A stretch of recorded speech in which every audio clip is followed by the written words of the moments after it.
கிறிஸ்துவுக்குள் அன்பானவர்களே, உங்கள் ஒவ்வொருவரையும் நான் வாழ்த்துகிறேன். விசுவாசத்துல பிரேமத்தாரேனே சுபப்பட்ட இந்த ஒரு புதிய மாதத்துல உங்களை காணும்படியாக கர்த்தர் கிருபை பாராட்டி இருக்கிறார். මේ අලුත් මාසවල දකින පිරිස උන්වහන්සේ කරුණාව පෙන්වනවා. கடந்த மாதமெல்லாம் கர்த்தர் எங்களை அழகாய் நடத்தி வந்தார். ඊවේ මාසෙ උන්වහන්සේ අලංකාර අප මඟ පෙන්වනවා. அநேக காரியங்கள் வார்த்தைகளோடு எங்களோட பேசி தைரியப்படுத்தி பாதுகாத்து எங்களை நடத்தி வந்தார். උන්වහන්සේ වචනේ තුළ අපිත් එක්ක කතා කර ධෛර්යමත් කළ උන්වහන්සේ ආරක්ෂිතව අප මඟ පෙන්වනවා. இந்த மாதத்திலையும் கர்த்தர் எங்களுக்கு ஒரு வார்த்தையை வைத்திருக்கிறார். මේ මාසෙත් උන්වහන්සේ අපිට වචනක් තබා තිබෙනවා. பாருங்க, ஏசாயா தீர்க்கதரிசியின் புத்தகம் ඒසායා පුතේ நீங்கள் 41வது அதிகாரம் 41 වෙනි පරිච්ඡේදය 17 வசனம் பாத்தீங்கன்னா 17 වෙනි වචනේ බලවනා. பாருங்க, சிறுமையும் எளிமையுமானவர்கள் தண்ணீரை தேடி அது கிடையாமல் அவர்கள் நாவு தாகத்தால் வரலும் போது கர்த்தராகிய நான் அவர்களுக்கு செவி கொடுத்து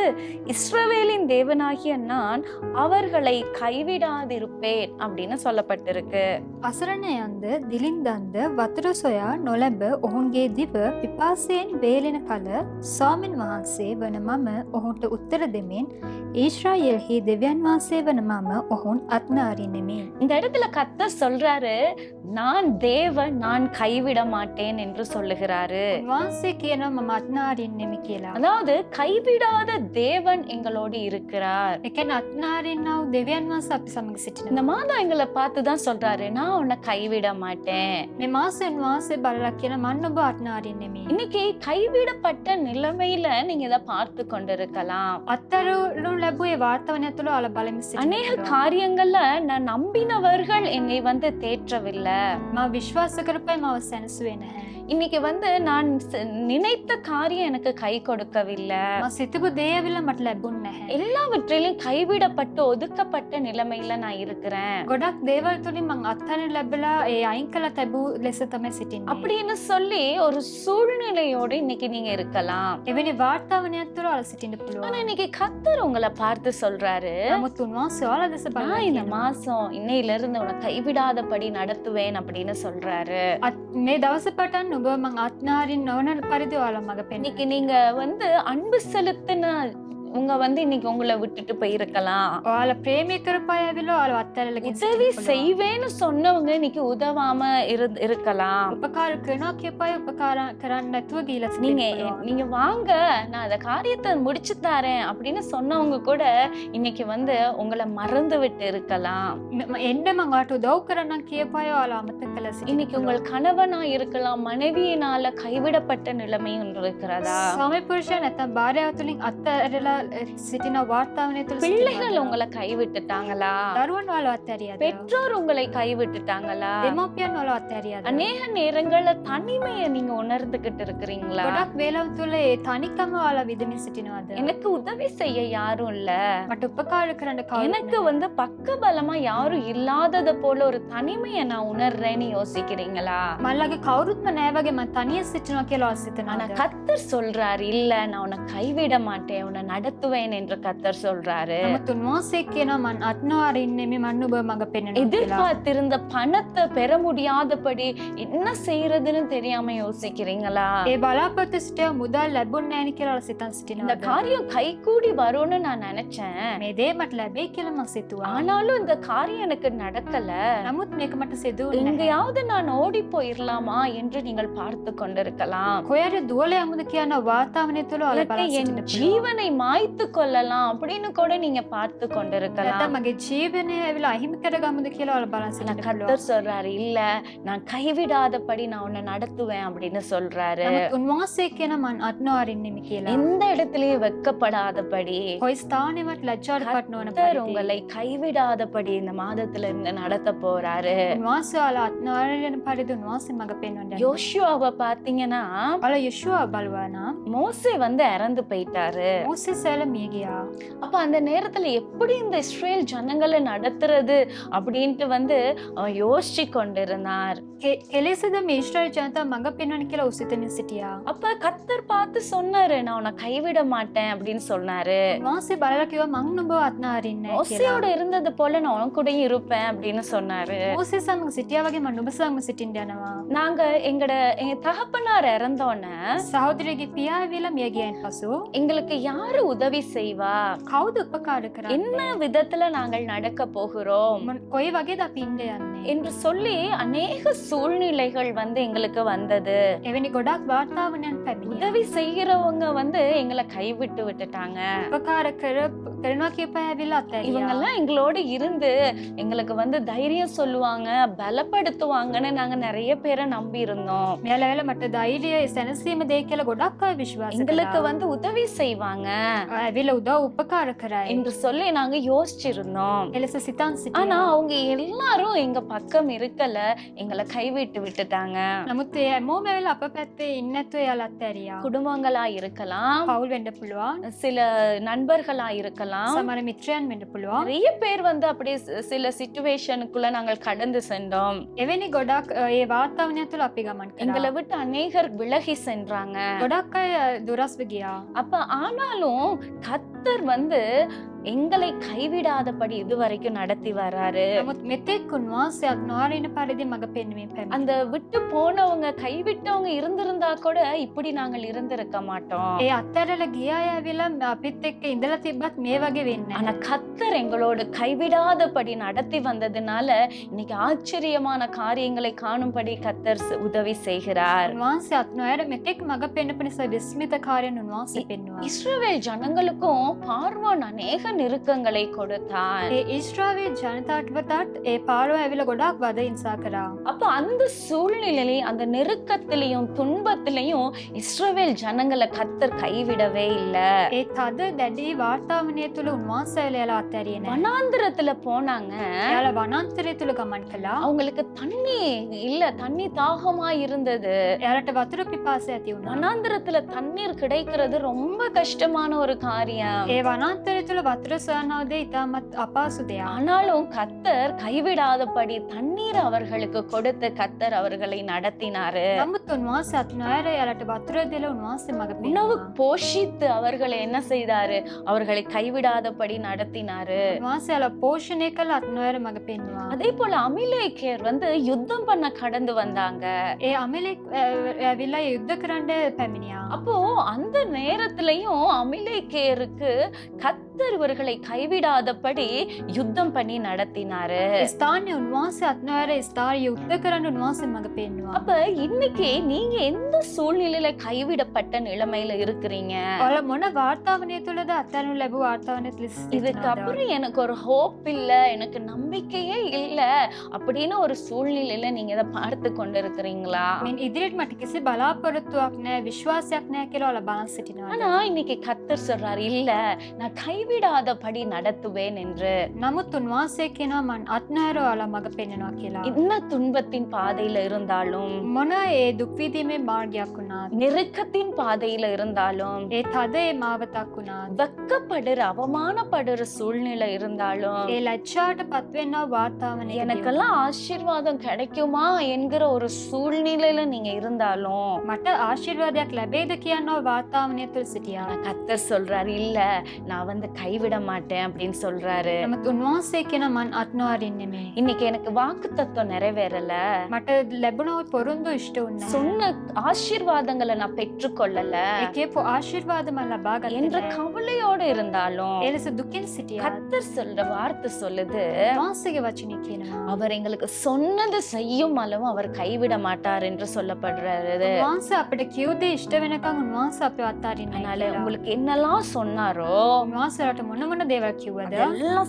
செய்து முடிக்க மட்டும் உங்களை கைவிட மாட்டாரு. ඒවා කළ අවසන් වෙන තෙක් උන්වහන්සේ අත්හරින්නේ නැහැ. அதனால பயப்படாதீங்க. ඔයාලා බය වෙන්න එපා. நீங்கள் உபாகமம் 4ஆம் அதிகாரம் දිවිති කතා 4 වෙනි පරිච්ඡේදයේ 30-31 வசனங்களை பாத்தீங்கன்னா, 30-31 කියන වචනේ බලනවා. அவருடைய சத்தத்தை கேட்டு மனம் திரும்பி கீழ்ப்படிவாங்க இல்லையா, அவங்கள கைவிட மாட்டாருன்னு வசனம் சொல்லுது. උන්වහන්සේගේ ශබ්දය අසා ඒ පසුතැවිලි වෙනවා කියපු අය ඇවිල්ලා උන්වහන්සේ අතාරින්නේ නැහැ කියලා. நீங்க இன்னைக்கு எப்படிப்பட்ட சூழ்நிலையில இருக்கிறீங்க? මොන වාතාවරණය තුල දොර සිටින්නේ? கர்த்தருடைய சத்தத்தை கேட்டு கீழ்ப்படிந்து உங்களை ஒப்பு கொடுங்க, அவர் உங்களை கைவிடாதபடி நடத்துவாரு. උන්වහන්සේගේ ශබ්දය අසා ඒට ආලව කැප කරන්න උන්වහන්සේ ආලව මග இன்னைக்கு පෙන්නයි. கர்த்தருடைய வார்த்தைக்கோ ஆலோசனைகளுக்கோ நிறைய நேரங்கள்ல நாங்க அசட்டை பண்றோம், கீழ்ப்படிறது இல்ல. උන්වහන්සේගේ වචන උපදෙස් ඇවිල්ලා අපි සුළු කොට ඒක වලට අකීකරු වෙමින් අපි සිටිනවා. அப்ப இன்னைக்கு அதற்கு கீழ்ப்படிய ஒப்பு கொடுக்கிற நேரம் அவருடைய கைவிடாத கரத்தை காண ஆரம்பிப்பீங்க. ඒ කීකරුකමට ඔයාලා කැප කරන විට උන්වහන්සේගේ දෑත් ක්‍රියාවන් ඔයාලා දකි. நீங்க பாருங்க, சங்கீதம் 37:25 வசனம் பாத்தீங்கன்னா, ගීතාවලිය 37 වෙනි පරිච්ඡේදයේ 25 වෙනි වචනේ බලනවා. நீதிமான்களை கர்த்தர் கைவிடுறதே இல்லைன்னு சொல்லப்படுது. ඒ ධර්මිෂ්ඨයන් උන්වහන්සේ අතාරින්නේ නැහැ இன்னைக்கு කියනවා. நாங்க நீதியாய் நாங்கள் நடக்கிறோமா? අපි ධර්මිෂ්ඨ ලෙස ජීවත් எல்லா වෙනවද? காரியத்திலும் நீதி உள்ளவர்களாய் நாங்கள் காரியங்களை செய்யறோமா? අපි ධර්මිෂ්ඨ ලෙස සියල්ල කරනවද? நீதிமானை கர்த்தர் கைவிட மாட்டாரு. ධර්මිෂ්ඨයන් උන්වහන්සේ අතාරින්නේ නැහැ කියනවා. துன்மார்க்கமா நடக்கிறோமா? ඒ නපුරු ලෙස ක්‍රියා කරනවද? தீமையான காரியங்களை யோசிக்கிறோமா? නපුරු කාර්යයන් සිතනවද? அப்படிப்பட்டவர்கள் மத்தியில எப்படி கர்த்தர் இருக்க முடியும்? එයාලගේ මැදින් උන්වහන්සේ කොයි ලෙසද සිටින්නේ? சங்கீதம் 34:19 வசனத்துல சொல்லுது, ගීතාවලිය 34 වෙනි පරිච්ඡේදයේ 19 වෙනි වචනේ කියනවා. நீதிமான்களுக்கு நிறைய துன்பங்கள் வருமா, ධර්මිෂ්ඨයන්ට ගොඩක් පීඩාවන් පැමිණෙනවා. ஆனாலும் கர்த்தர் அதுல எல்லாவற்றையும் விடுவித்து காப்பார்னு சொல்லப்படுது. නමුත් උන්වහන්සේ සියල්ලෙන් උන්වහන්සේ ආරක්ෂා කරයි කියලා වචනේ කියනවා. நீதிமானுக்கு துன்பம் வரும்தான், ධර්මිෂ්ඨයන්ට පීඩාවන් ஆனா පැමිණෙනවා. அவர் கைவிட மாட்டாரு. නමුත් උන්වහන්සේ இன்னைக்கு අතාරින්නේ නැහැ. துன்பத்தின் மத்தியில இருக்கிறீங்களா? ඔයාලා ඒ පීඩා දුක් වේදනා මැදින් සිටිනවද? துக்கமான காரியம் இருக்குதா? ඒ දුක් කාර්යයන් තිබෙනවද? நீதிமானா இருப்பீர்கள் என்றால் அவருடைய கைவிடாத கரம் உங்களை நடத்தும். ඔයාලා ධර්මිෂ්ඨ ලෙස සිටිනවා නම් උන්වහන්සේගේ දෑත ඔයාලා මඟ நீங்கள் පෙන්වයි. சங்கீதம் 37:28 வசனம் பாத்தீங்கன்னா, ගීතාවලිය 37 වෙනි පරිච්ඡේදයේ 28 වෙනි වචනේ බලනවා. பரிசுத்தவான்களை அவர் கைவிடுறதில்லைன்னு சொல்லப்படுது. ඒ ශුද්ධත්වයන් උන්වහන්සේ අතාරින්නේ නැහැ இன்னைக்கு කියනවා. நம்ம வாழ்க்கை பரிசுத்தமாய் வாழ வேண்டும், අපේ ජීවිතේ ශුද්ධව තිබිය යුතුයි. பாவத்தை வெறுக்க வேண்டும், පාපයට විරුද්ධව සිටිය යුතුයි. கர்த்தருக்கு பிரியமில்லாத காரியங்களை நாங்க செய்யக்கூடாது. උන්වහන්සේට අකමැතිව තිබෙනව දේවල් අපි කරන්නේ නැහැ. உலகத்துக்கு நாங்கள் ஒத்த வேஷம் தரிக்க கூடாது. අපි ලෝකෙට ඇවිල්ලා අපි ඒ වෙස්වලන් සිටින්න නැහැ. இன்னைக்கு பரிசுத்தமா வாழ்றவங்கள கர்த்தர் என்ன செய்வாரு? கைவிடாதபடி நடத்துகிறவராயிருக்கிறார். ශුද්ධව ජීවත් ඉන්න අයව උන්වහන්සේ අත් නොවන පරිදි උන්වහන්සේ මඟ පෙන්වනවා. பாருங்க, சங்கீதம் 9வது அதிகாரம் 10ஆம் வசனம் பார்த்தீங்க அப்படின்னா, ගීතාවලිය 9 වෙනි පරිච්ඡේදයේ 10 වෙනි වචනේ බලවන්න. அவரை தேடுறவங்கள என்ன செய்ய மாட்டாராம்? அவர் என்னைக்குமே கைவிட மாட்டாரு. උන්වහන්සේ සොයන අය කවදාත් උන්වහන්සේ අතාරින්නේ නැහැ කියනවා. கர்த்தரை தேடுகிறவர்களுக்கு උන්වහන්සේව සොයන අයට எந்த ஒரு நன்மையும் குறைவுபடாதுன்னு வேதம் சொல்லுகிறது. මොන යහපතක් අඩු වෙන්නේ නැහැ කියලා වචනේ කියනවා. அப்ப இன்னைக்கு கர்த்தரை தேடினீங்க அப்படின்னா උන්වහන්සේව සෙව්වනම් கர்த்தர் நிச்சயமாய் கைவிடாதபடி நடத்துவாரு. සැබවින්ම උන්වහන්සේ අත් නොවන පරිදි උන්වහන්සේ මඟ சர்வ පෙන්වයි. வல்லமை உள்ள தேவனை நாங்க பார்க்காம ඒ සර්ව බලධාරී දෙවිඳුන්ව අපි දකින්න නැතුව இன்னைக்கு அநேகரை தேடி திரிந்து கொண்டிருக்கிறோம். අපි අනිත් අය ගොඩක් සොයමින් යනවා. மத்தவங்களோட உதவி இவங்க செய்வாங்களா அப்படின்னு யோசிச்சு கொண்டிருக்கிறோம். අනිත් අයගේ උපකාර සොයලා මෙයාලා කරයිද කියලා අපි සිතනවා. ஆனா கர்த்தரை நாங்கள் தேடினால் නමුත් අපි උන්වහන්සේව සෙව්වනම් அவர் எங்களை கைவிடாதபடி நடத்துகிற தேவனாய் இருக்கிறார். උන්වහන්සේ අත් නොවන පරිදි අප මඟ පෙන්වන දෙවිඳුන් ලෙස සිටිනවා. இன்னைக்கு அவர் நாமத்தின் நிமித்தம் துன்பப்படுறோம் இல்லையா? උන්වහන්සේගේ නාමය තුලින් අපි ඒ දුක් වෙනවා නේද? அவருடைய நாமத்துக்காக வைராக்கியமா இருக்கிற நேரம் அவர் என்னைக்குமே கைவிட மாட்டாரு. උන්වහන්සේගේ නාමය තුල අපි ස්ථිරව ඉන්න විට උන්වහන්සේ என்ன අතාරින්නේ නැහැ. வந்தாலும் මොන දේ පැමිණියා எந்த சிச்சுவேஷன்னாலும் මොන වාර්තාවනි වුණත් இன்னைக்கு நான் கர்த்தருக்காக இருப்பேன், මං දෙවියන් වහන්සේ උදෙසා සිටිනවා. ஏசு கிறிஸ்துவுக்காக இருப்பேன் යේසුස් ක්‍රිස්තුස් වහන්සේ වෙනුවෙන් සිටිනවා. அப்படின்னு அவருக்காக வைராக்கியம் பாராட்டுற நேரம் වහන්සේ වෙනුවෙන් සිටින විට கர்த்தர் நிச்சயமா எங்களை கைவிடாதபடி நடத்துவாரு. සැබෑම අත් නොවන පරිදි උන්වහන්සේ මඟ පෙන්වයි. யோபுக்கு எவ்வளோ துன்பம் வந்துச்சு, යෝබ්ට කොච්චර දුක් පීඩාවන් ஆனா அந்த පැමිණියාද? துன்பத்தை எல்லாவற்றிலும் கைவிடாதபடி நடத்தி ஆசீர்வதிச்சாரு. නමුත් ඒ පීඩාවන් තුල අත් නොවන පරිදි උන්වහන්සේ ආශිර්වාද කළා. தானியேல சிங்க கபில போட்டாங்க, தான். දානියෙල්ව සිංහ ගොහාවේ දැම්මා.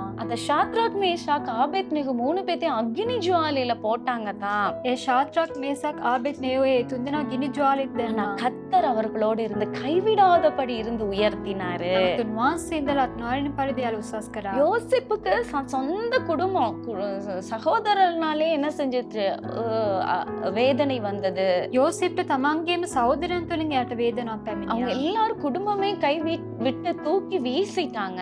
පවුලම එයාව අත්හැරලා විසි කළා. ஆனாலும் கர்த்தர் கைவிடாதபடி அவரோடு இருந்து நடத்தினாரு. නමුත් උන්වහන්සේ අත් නොවැළෙන පරිදි යාළත් එක්ක ඉඳලා මඟ පෙන්නුවා. பவுலுக்கும் அப்படித்தான். பேதுருவுக்கு பாத்தீங்கன்னா அவர்களுக்கெல்லாம் அநேக துன்பங்கள் வந்தது. පවුල්ස් ඒ වගේම පේත්‍රස් එයාලා දෙන්නටම ගොඩක් ஆனா පීඩා கர்த்தர் පැමිණියා. கைவிடவே இல்ல. නමුත් උන්වහන්සේ ஏன்னா අත්හැරියේ அவர்கள் නැහැ. எல்லாம் கர்த்தருக்காக நின்றாங்க, එනම යාළ උන්වහන්සේ වෙනුවෙන් සිටගත්තා. பரிசுத்தமா வாழ்ந்தாங்க, යාළ ශුද්ධව ජීවත් වුණා. நீதிமான்களா இருந்தாங்க. ධර්මිෂ්ඨ ලෙස යාළ සිටියා. அவரையே பற்றி கொண்டு அவருதான் தெய்வம் என்று அவரை தேடினதுனால கர்த்தர் கைவிடாதபடி நடத்தினாரு. උන්වහන්සේ තමයි කියලා උන්වහන්සේගේ සේව නිසා උන්වහන්සේ අත් නොවැළෙන පරිදි මඟ පෙන්නුවා. நீங்க அப்படி உங்க வாழ்க்கையை ஒப்பு கொடுப்பீர்கள் என்றால் ඔයාලා ඔයාලගේ ජීවිතය ලෙස කැප இந்த කරනවා. மாதத்துல இருந்து මේ මාසේ පටන් அவருடைய கைவிடாத கரம் உங்களோட இருக்கிறத நீங்க பாப்பீங்க.